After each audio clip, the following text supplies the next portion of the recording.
Folks, we're here at Bryan Randa's studio. Bryan, am I saying your name right? Yep.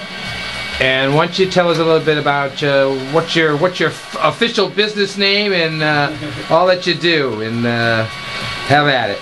Well, it's officially Randa Glass is my start of my company, is what I call it, and it still is. I've been doing it for about 4 or 5 years, and basically start with animal figurines is what I started with, and that just turned into doing little garden creatures and ocean creatures, and it basically just developed into more intricate aquatic animals. Like right now I'm making a dragonfly in a larger scale. And that's what you were talking about, using that silver and right, that technique that you were doing. So how did you start this, and when did you, I mean, what was that first moment that you found glass, and how did that all begin? Well, it first started, I was originally a furnace worker, which is, we use big metal pipes.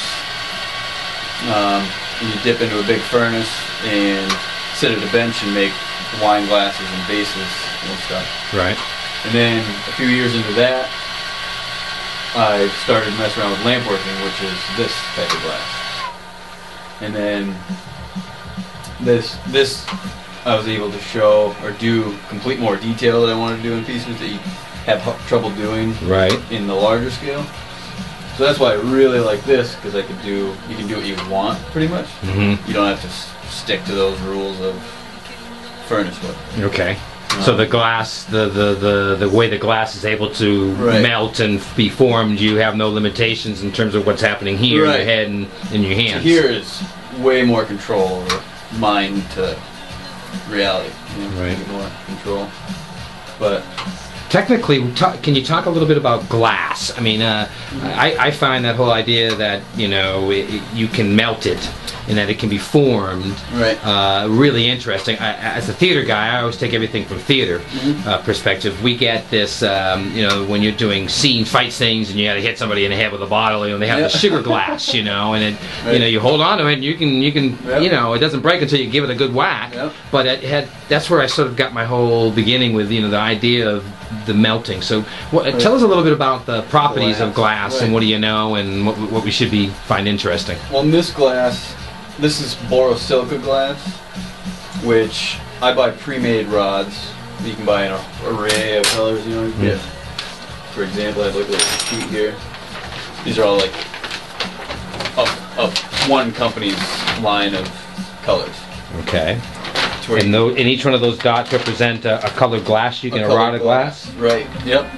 So one specific color, like this is a color that changes. It's called Tan Silver Creek, I believe. But you get like blues, purples, ambers, all from this one color. Like this one here, you can see the range of colors out of one color, which is really nice to use with soft glass, furnace glass.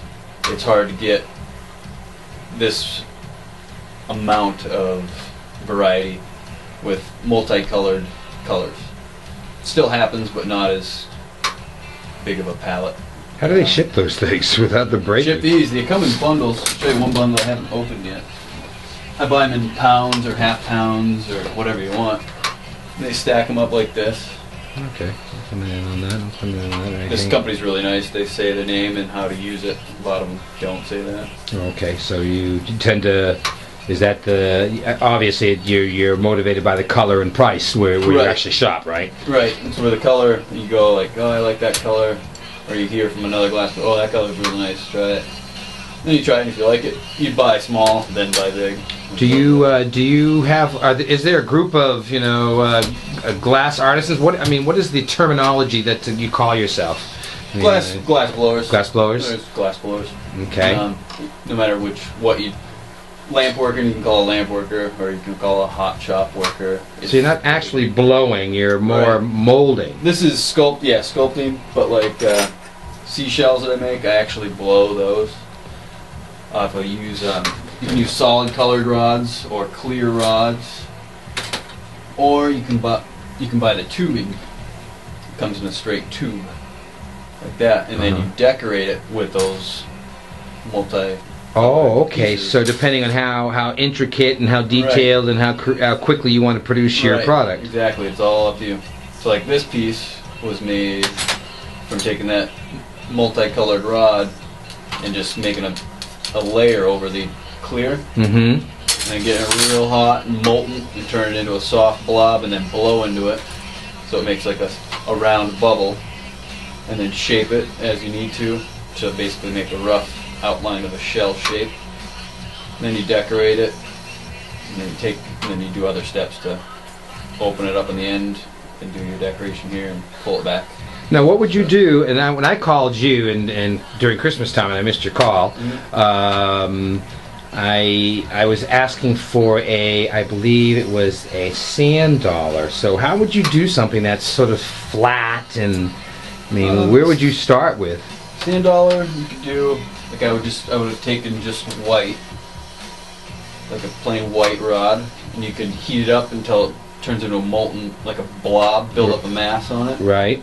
And then you can either take tweezers and you just squish it flat, or you can just use gravity, let it get to a teardrop shape, and then heat up half of it, and then just squish it straight down. That'll pancake it. Right. So then you basically have a pancake on the end of a stick. Take another stick, attach it to the bottom, then you use the flame as a knife and kind of take the pancake off. And then you heat up the other end, make it like a domed thing. And then I would have taken the other white and just made little stars for the center of a sand dollar. Right. So it's basically very interesting. How long does it take for the glass to cool off to where you can't? I mean, how much time do you have to maneuver between shapes before the? Not long with Pyrex, the Boro. This sets really quick. So if you have, say, I got this really, really hot, thousands of degrees, you probably get 5 seconds before it goes. And it's hard. It's back to its. Yeah. But you can stick it back under the. And then you can just do whatever you want. Does the glass fatigue, or do you lose quality the more you bring it back under fire? You don't. You can put it back in as many times as you wish. The only thing you can change, or you might mess up, is if you're looking for a specific color reaction with that silver. If you go in or back too many times, you can lose that. Lose that, right. That's about it, usually. Otherwise, you can redo things as much as you want. And what's the temperature range that your I guess, is that a torch, or? Yep, the torch. The Pyrex would be liquid around 3,000, I think. And the torch, I'm not sure, I've never tested it, but I'm guessing it's probably around 5 or so. Different glass, different temperature ratios. Yep. You use glass. I mean, is there a hard glass compared to a soft glass, and under what kind of applications would they be used? This is a hard glass, Pyrex, like your cookware. Right. This is the strongest, and then it goes to soft glass. It's called Moretti glass. It's like a lot of bead makers use it because it's real. You could use a flame like that, and you can melt it really easy because it melts at a much lower temperature. To where you can just heat it up, and wrap it around a mandrel, and then reheat it, and you're done. The mandrel? A mandrel, like bead makers use, basically the same thing as this, but it's metal. All right. And then you wrap glass around it for a bead. Okay. And then you slide it off. Those, and a lot of people that do this use soft glass too. It's just a different world, you know. Softer, quicker to work with. But this is much more forgiving in temperature reasons. Like you can just stick this in the flame and go like that, and you can get away with it. Right. Without soft glass, it'd be like gone, shattering all over the place. Right. And stuff. And while you're working, you have to keep the whole thing hot. Where Pyrex, you can work over here, go over here and work, go over here, go over here and work on this.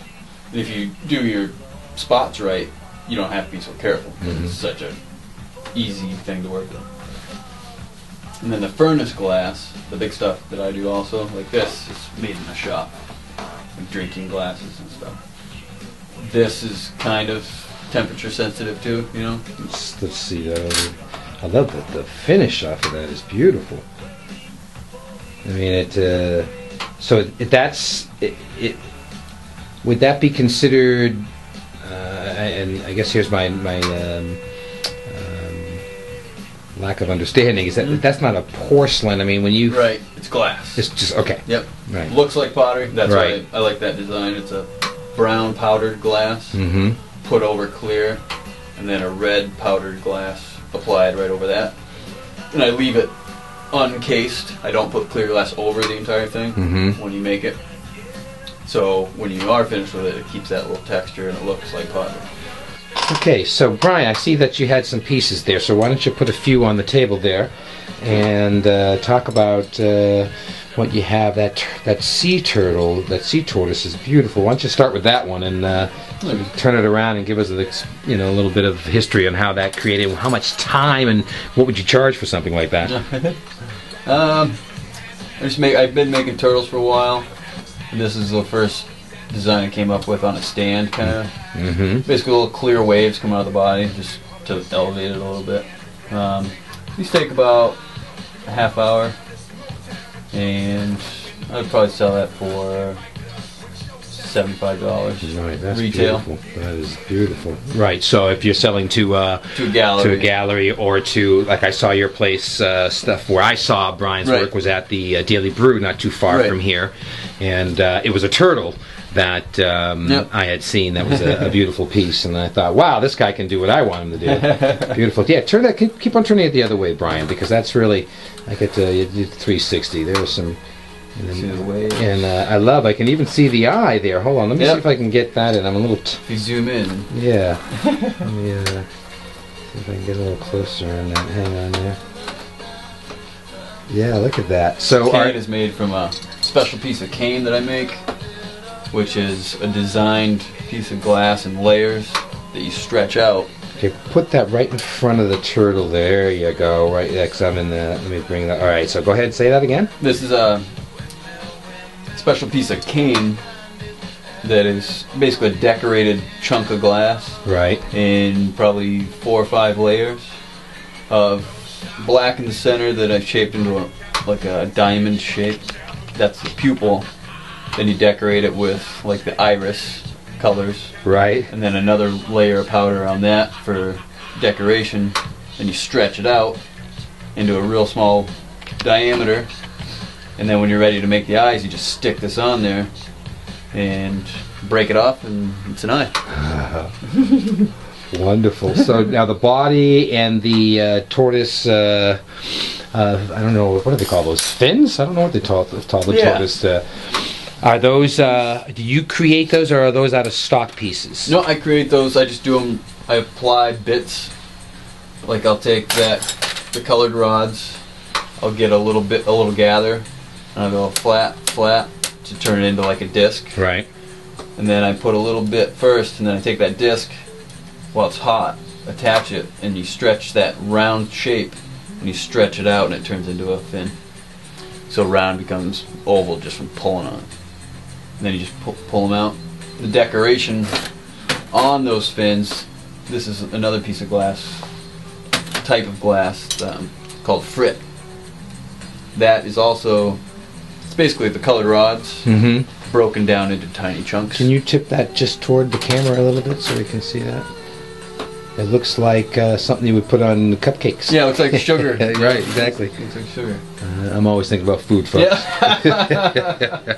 Bryan doesn't look like he eats a lot. I haven't given you a full thing. He's tall and lanky, and he's all tied up into his art. That's what's happening over here.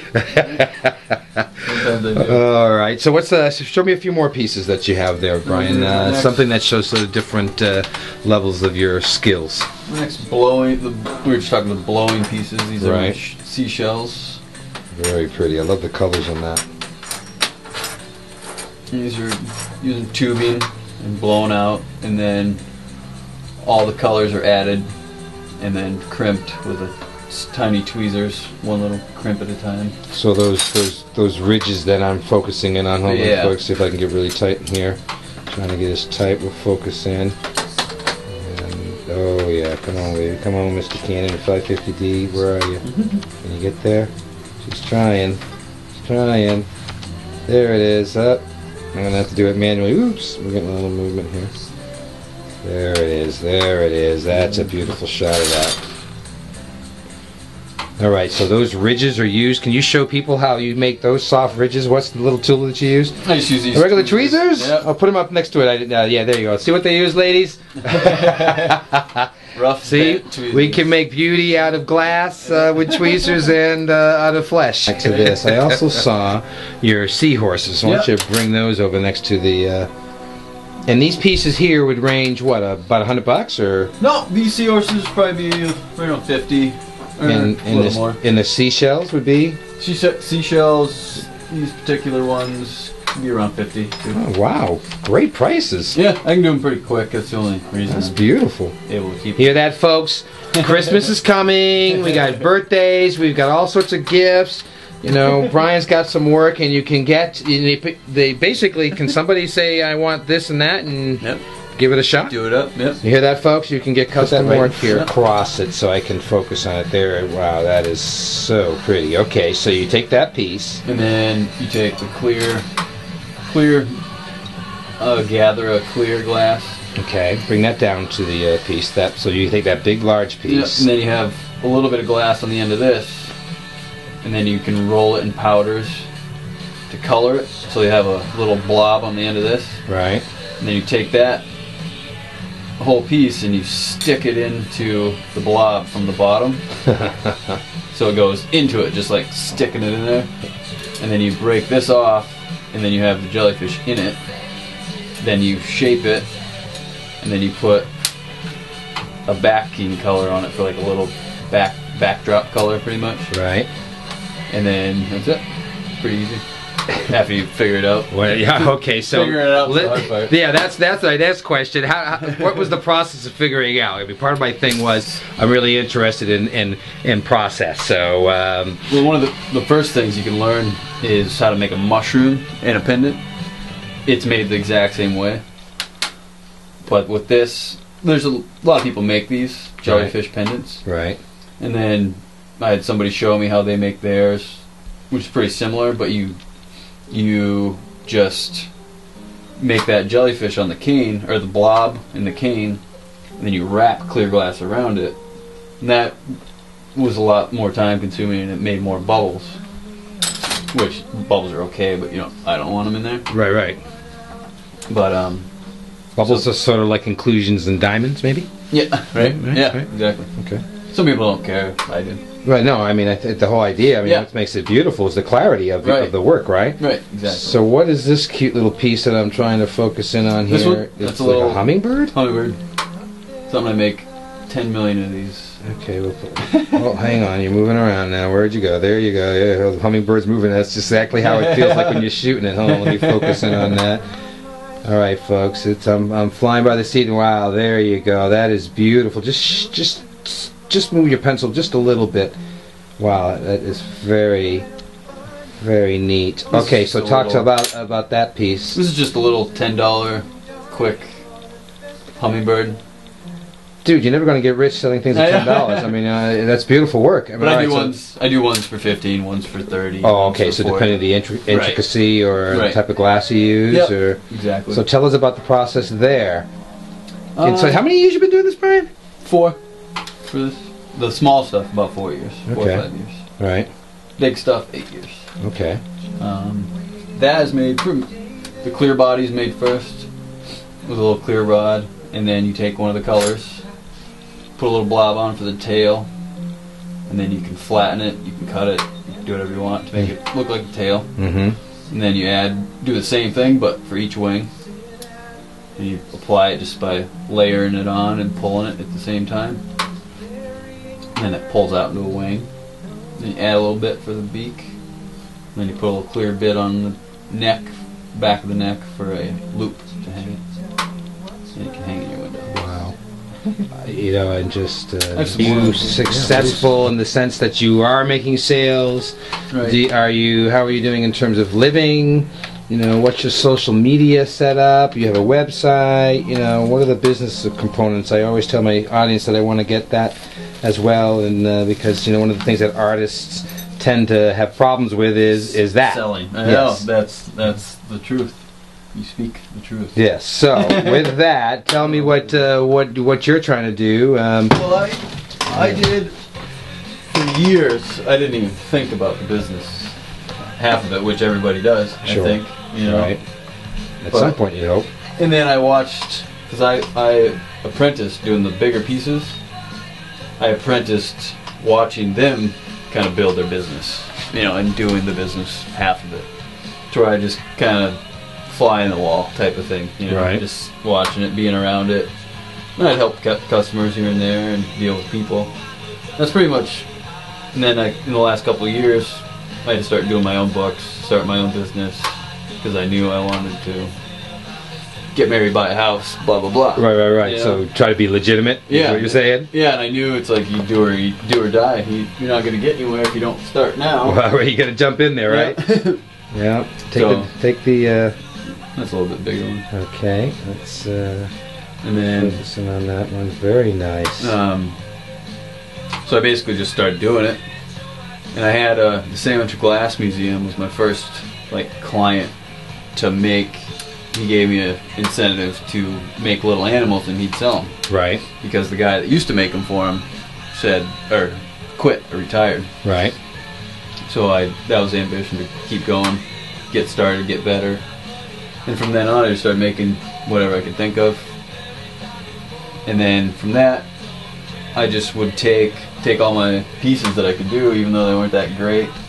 Some were okay, some weren't, but I would take them to the massive amount of stores we have on the Cape, all the little gift shops. Well, we do have lots of them, that's for sure, so especially for the season. I would just drive. I made, at the beginning of 1 year, I just drove everywhere, all of my stuff. Right.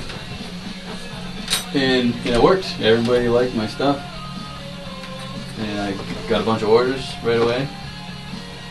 And I was trying to be really good and quick, trying to be a good businessman by being quick, you know. Right. And that's as long as you maintain a good relationship with the people and your work sells, I guess. Are you on Twitter, or do you do Twitter? I'm on there, but I never don't tweet? I don't do it. No, so I'm on there, but I don't use it. I use Facebook a lot. I would guess it'd be tough to Twitter when you got your hands full. Yeah. I know as a writer, when I'm blogging, or if I'm going like somewhere like today, you know, I tweeted, I'm heading out this, I'm doing that, but I can do that in between, driving or stopping at McDonald's and drinking. Right. Know.